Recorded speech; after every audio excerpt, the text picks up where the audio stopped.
சிரசினிலே அமர்ந்தவளே கங்கையம்மா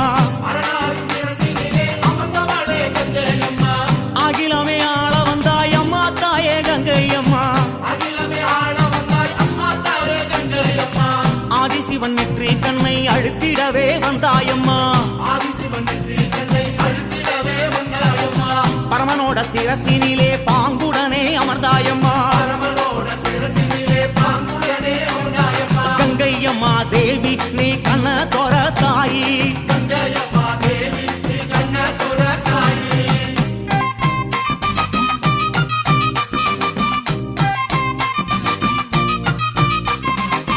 ஏழு கடல் சீமையெல்லாம் சூழ வந்தாய் கங்கையம்மா அம்மா ஆறு குளங்களிலே அழகு நதி ஓடையிலே எரி